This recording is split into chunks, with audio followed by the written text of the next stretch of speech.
My dear brothers and sisters, today is the fourth Sunday of Lent. We are left with another Sunday, the fifth Sunday. Then we will go to Palm Sunday and Holy Week and the day of the resurrection. We have been composed from the very beginning, from Ash Wednesday, to focus on the life of our Christian belief, to pray, to fast and confess our sins, and to do the works of charity. And this has been shown to us in the gospel day after day. Christians are people of the light, says the readings of today. In the old days, around 1,000 years, there had been this story that we read in the first reading. But in the first centuries after Christ, the Christians, the baptized people, are called the enlightened, people who have received the light, the enlightened. The three readings today expresses the reality of the light. The first reading tells us that whoever has not received the light judges through human eyes. In reality, he cannot see much. That is, when you judge using outward appearance, you make a lot of mistakes.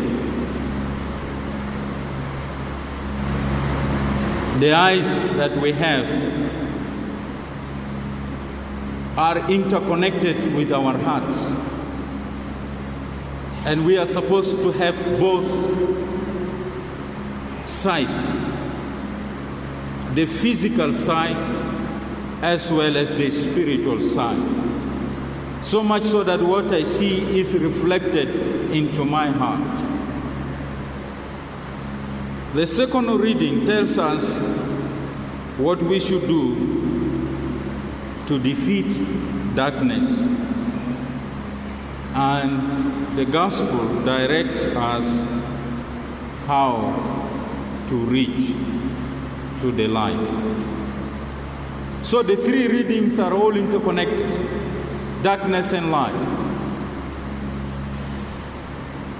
We are told in the first reading, 1,000 years before Christ, that the people of Israel were going through a very difficult times because of poor leadership. And they were under very serious problems, wars from the Palestinians and the Assyrians, and hunger and death and sicknesses. So the people assembled and said, we cannot go on like this. We need a king, we need a leader, somebody who can lead us to prosperity. Because the leaders we have are leading us to death and to hunger and to suffering. Can you imagine? 1,000 years before Christ, the same complaints we have in our country today was there. Well, okay. Then Samuel was given the responsibility, because he was a prophet, to go and anoint the king from the sons of Jesse. And then they brought in very young, handsome young men, from the first to the last. And Samuel said, not this one. All of them were rejected. And Samuel asked Jesse, don't you have another son? And Jesse said, well, the sons I have, the so-called sons, are these ones. But there is another one. He doesn't even deserve the name son, because he's a caretaker of the goats. He's there in the field. That one now, even if he's brought here, he's not even qualified. He doesn't have any academic qualification. He's also not handsome, according to our eyes. He looks a bit funny. Better not to waste time to bring him here. That was a very serious contest in the election of the king during that time. And some will say, no, even if he looks ugly, bring him. And David was brought. And Samuel said, we are not going to sit down until this young man is brought. And David was brought. And when David arrived, Samuel said, this is the one. God revealed to him and said, anoint him. A contradiction, a total contradiction from what the father of the children are seeing. Even the father does not know his sons properly. He is seeing, handsome in different ways. Sometimes we also make these mistakes. We judge the book from the cover. That this young man is good, he looks nice, he's going to be a good husband. So the young lady offers herself. When they arrive home, actually the man is a leopard in human skin. Dangerous. The whole thing is, the eyes are falsified. What you see is different. So David was judged from the heart, and when he won the favor of Samuel, and the young man was chosen. So God does not look the way we do. He does not use the human eyes as we do, because we see only with our human eyes. He doesn't see the appearance, but God looks into the heart. So if we listen to the voice of God, the reading is saying, if we listen to the voice of God and accept what He says to us, then we can learn to look at the world through the eyes of God. This is the message. If we listen to God, accept what He tells us, then it will be very easy for us to learn to use the eyes of God, which, according to what we know, is the eyes of the Spirit. The eyes of God. We can see things clearly.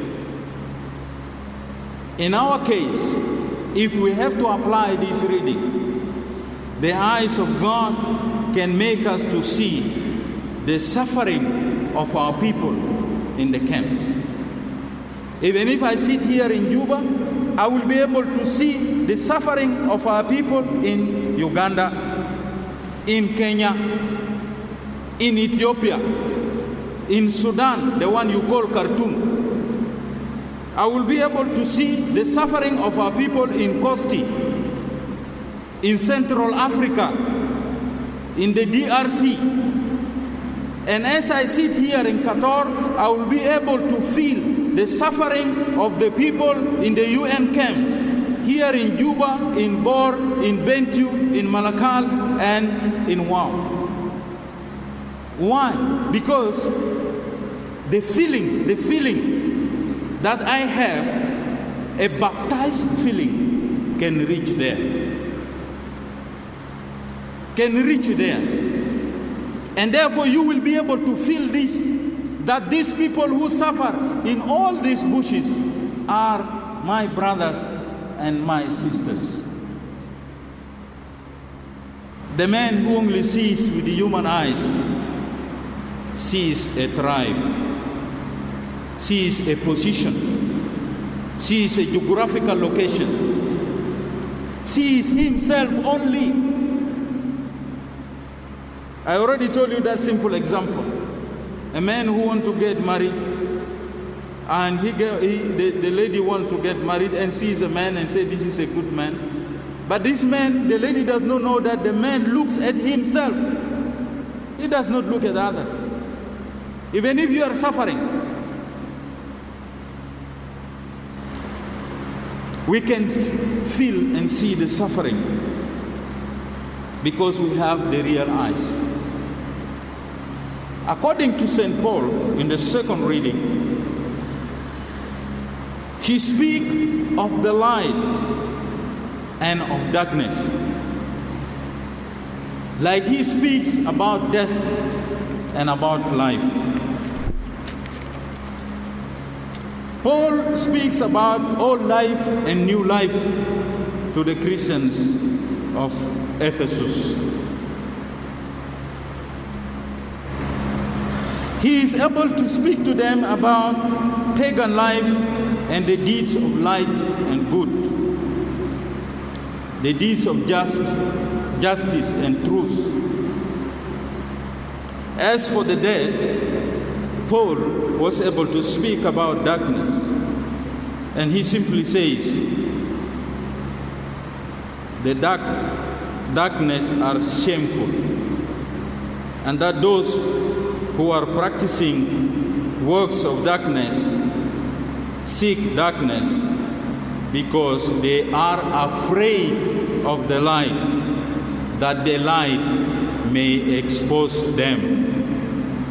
St. Paul says in suggestion that shameful things have to be clearly and openly condemned. Shameful things are to be clearly and openly condemned. What some of you used to say, I condemn in the strongest terms possible.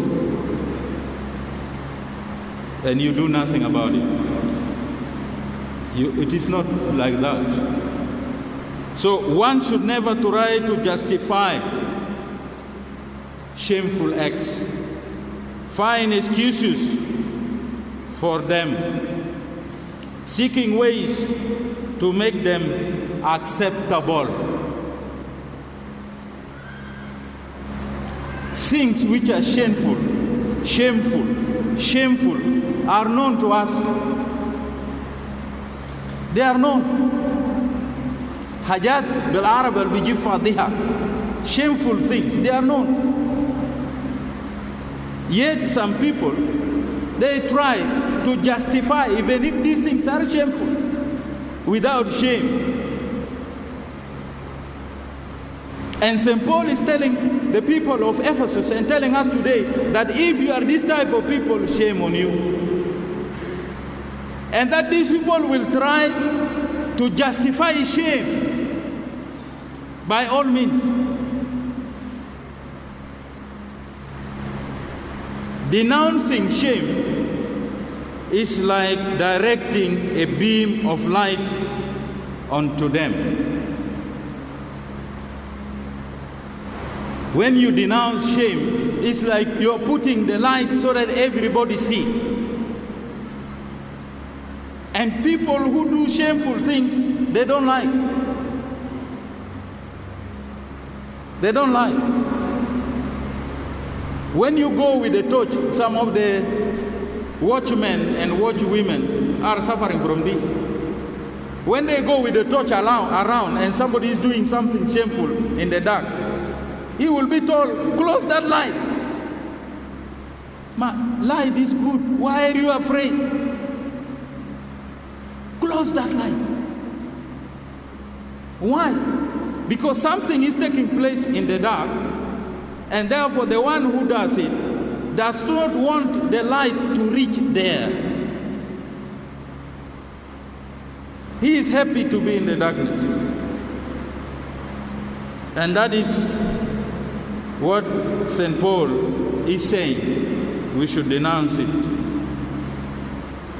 Without the darkness of heart, evil is deprived of its vital destiny, vital habitat. Without the darkness of heart, evil is deprived of its vital habitat. Like you take fish out of water. So those who are doing the works of the darkness, they will always justify themselves that they are doing the right thing. And they want to remain in the dark.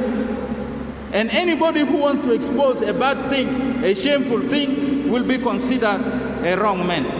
How many times they are calling me a wrong man? Bishop Santo is a wrong man. Yes, I'm a wrong man. And I will tell you, I will continue to be a wrong man. Because I'm talking about those suffering in the camps, those suffering in Uganda. I'm talking about the robbery taking place, the discriminatory killing of people, the destruction of villages in the name of IO. I'm talking about this. And they say I'm a wrong man. Why? They want to cover the evil they are doing. I am like going with a torch, and they say close that torch. The batteries of this torch are original. Tell them.